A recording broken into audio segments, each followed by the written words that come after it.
ഞങ്ങൾ തുടക്കം മുതലേ പറഞ്ഞിരുന്ന ഒരു കാര്യമാണ്. അതായത് എൻ എസ് എസിന് ലഭിച്ച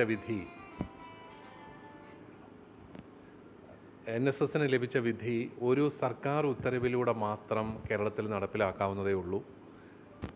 സുപ്രീം കോടതി തടസ്സവാദം ഉന്നയിച്ചു എന്നുള്ളതായിരുന്നു ഇത്രയും നാളത്തെ ഗവൺമെൻറ് പറഞ്ഞുകൊണ്ട് ഇരുന്നത്. പക്ഷേ അത് മാറിക്കിട്ടി.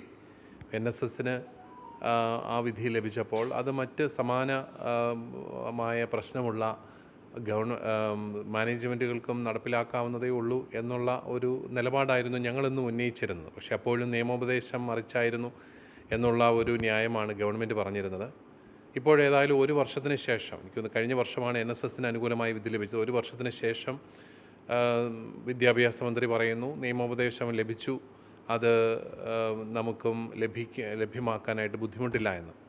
ഇതിൽ നമ്മൾ ശ്രദ്ധിക്കേണ്ടത് 22,000-ഓളം അധ്യാപകർ വർഷങ്ങളായിട്ട് ശരിയായ വേതനം ലഭിക്കാതെ വിഷമിക്കുകയാണ്. അവരുടെ നിയമനങ്ങൾ തടസ്സപ്പെടുന്ന സാഹചര്യം ഉണ്ടാവുകയാണ്.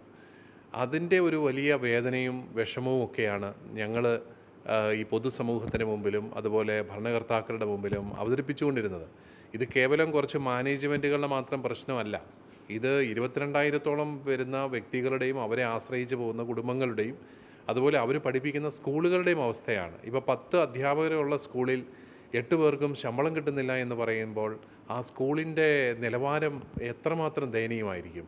ആ ഒരു സാഹചര്യത്തെ ആയിരുന്നു ഗവൺമെൻറ് കുറച്ചുകൂടെ നേരത്തെ തന്നെ അത് അഡ്രസ്സ് ചെയ്യണം. തീർച്ചയായിട്ടും ഇത് വൈകിപ്പോയി എന്നുള്ളൊരു ചിന്തയുണ്ടെങ്കിലും ഇപ്പോഴെങ്കിലും ലഭിച്ചല്ലോ എന്നുള്ളതിൽ വലിയൊരു ആശ്വാസമുണ്ട്. കാരണം ഈ ഗവൺമെൻറ്റിൻ്റെ കാലഘട്ടത്തിൽ തന്നെ അത് നടപ്പിലായി കിട്ടുന്നു എന്നുള്ളത് തികച്ചും ആശ്വാസകരമാണ്. ഞങ്ങൾ വിദ്യാഭ്യാസ മന്ത്രിക്കും മുഖ്യമന്ത്രിക്കും എല്ലാവർക്കും പ്രത്യേകമായിട്ട് നന്ദി പറയുകയാണ്.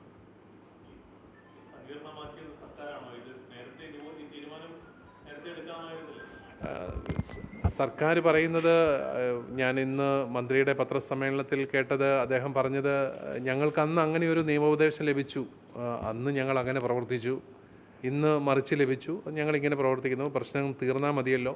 ഞങ്ങളും ആ ഒരു ആശ്വാസത്തിലാണ്. തീർച്ചയായിട്ടും പ്രശ്നം തീരുവാണല്ലോ എന്നുള്ളതാണ്. എങ്കിലും ഈ കൃത്യമായ ഉത്തരവിറങ്ങി കണ്ടില്ല. ഉത്തരവിറങ്ങിയാൽ മാത്രമേ നമുക്കതിനകത്തെ വ്യവസ്ഥകൾ കാണാനായിട്ട് സാധിക്കത്തുള്ളൂ. പിന്നെ സുപ്രീം കോടതിയുടെ അന്തിമ വിധിക്ക് വിധേയമായിട്ടായിരിക്കുമെന്നാണ് അദ്ദേഹം പറയുന്നത്. ഇനി അതിൻ്റെ പേരിൽ അത് ഇനിയും നീളുമോ എന്ന് നമുക്കറിയില്ല. എങ്കിലും ഇപ്പോഴെങ്കിലും വിദ്യാഭ്യാസ മന്ത്രി പ്രത്യേക താല്പര്യമെടുത്ത് കഴിഞ്ഞ ദിവസങ്ങളിൽ തന്നെ സൂചനയുണ്ടായിരുന്നു, എങ്ങനെയെങ്കിലും ഇത് പരിഹരിക്കാനായിട്ട് പരിശ്രമിക്കും. കഴിഞ്ഞ ആഴ്ച സുപ്രീം കോടതി അവധി വെച്ചിരുന്ന ദിവസം ഇത് പ്രശ്നം തീരുമെന്നൊരു പ്രതീക്ഷ ഗവൺമെൻറ് ഉണ്ടായിരുന്ന പോലെയാണ് ഞങ്ങൾക്ക് മനസ്സിലാവുന്നത്. പക്ഷേ അന്നത് നീട്ടിവെക്കാനായിട്ട് സാഹചര്യം ഉണ്ടായപ്പോൾ ഇനി ഇങ്ങനെ പോയാൽ പറ്റില്ല, അത് ഞങ്ങൾ പരിഹരിക്കുമെന്നൊരു വാഗ്ദാനം അവിടുന്ന് ലഭിച്ചിരുന്നു. ഏതായാലും അതനുസരിച്ച് അദ്ദേഹം പ്രവർത്തിച്ചതിൽ നമുക്ക് ഒത്തിരിയേറെ സന്തോഷമുണ്ട്, വലിയൊരു ആശ്വാസമായിരുന്നു. ഞങ്ങളുടെ അഭിപ്രായത്തിൽ ഇത് വളരെ പെട്ടെന്ന് പരിഹരിക്കാമായിരുന്ന ഒരു പ്രതിസന്ധിയായിരുന്നു. നമ്മൾ 100 കണക്കിന് അധ്യാപകരെ സമരത്തിലേക്ക് തള്ളിവിടേണ്ട ആവശ്യമില്ലായിരുന്നു. ഒത്തിരി കേരളത്തിലെ വിവിധ ഭാഗങ്ങളിൽ അധ്യാപകർ സമരം ചെയ്യേണ്ട ഒരവസ്ഥ വന്നു. അത് ദൗർഭാഗ്യകരമായിരുന്നു. അത് ഒഴിവാക്കാമായിരുന്നു എന്നുള്ളത് തന്നെയാണ് ഞങ്ങളുടെ നിലപാട്. ഇതിനകത്ത് ഈ ഒരുപക്ഷെ പൊതുസമൂഹം മനസ്സിലാക്കുന്ന ഇതാണ് കുറച്ച് മാനേജ്മെൻറ്റുകൾക്ക് പ്രയോജനമുള്ള കാര്യമാണ് എന്നുള്ളതാണ്. പക്ഷെ അങ്ങനെയല്ല. ഇത് ഇപ്പോൾ ഭിന്നശേഷിക്കാർക്കായിട്ട് നിയമനങ്ങൾ നമ്മൾ ഒഴിച്ചിട്ടിരിക്കുകയാണ്. അവിടെ നിയമനങ്ങൾ അത് നടത്തേണ്ടത് സർക്കാരാണ്. സർക്കാരിന് നിയമനങ്ങൾ നടത്താൻ ആളില്ല. അപ്പോൾ പിന്നെ എന്ത് ചെയ്യും? ഈ കുട്ടികളെ ആര് പഠിപ്പിക്കും?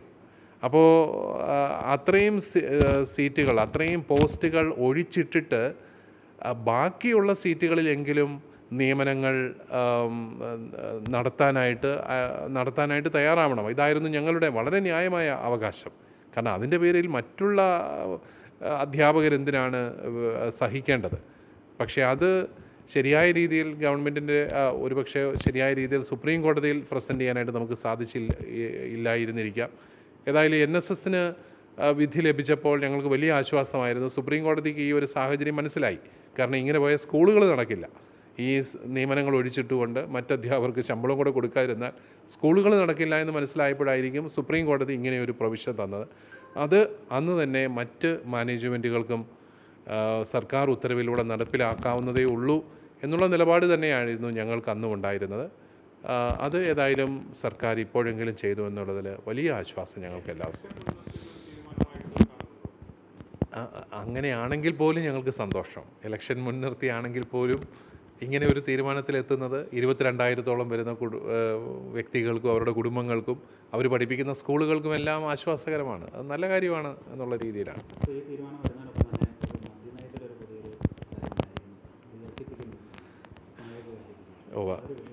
ഈ സർക്കാർ ഒരു വശത്ത് മദ്യവർജനത്തിന് വേണ്ടി നിലനിൽക്കുന്നുവെന്ന് പറയുമ്പോഴും മറുവശത്ത് മദ്യ ലഭ്യത കൂട്ടിക്കൊണ്ടിരിക്കുകയാണ്.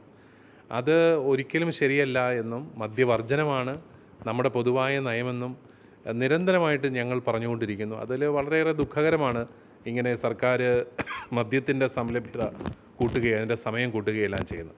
ഇപ്പോൾ തന്നെ നമ്മുടെ ചെറുപ്പക്കാരുടെ ഒരു വലിയ പ്രശ്നം ഈ മദ്യപാനവും അതുപോലെ മയക്കുമരുന്നിൻ്റെ ഉപയോഗമൊക്കെയാണ്. ആരോഗ്യമുള്ള ഒരു തലമുറയെ സൃഷ്ടിക്കാനായിട്ട് സഹായിക്കേണ്ട സർക്കാർ വളരെ അനാരോഗ്യകരമായ പ്രവണതകൾക്ക് വഴിവെച്ചു കൊടുക്കുന്നു എന്നുള്ളതാണ് ആ തീരുമാനത്തിൻ്റെ ഒരു പാളിച്ച. അത് സർക്കാർ ആ തെറ്റ് മനസ്സിലാക്കി അത് പിൻവലിക്കുമെന്ന് തന്നെയാണ് ഞങ്ങളുടെ പ്രതീക്ഷ.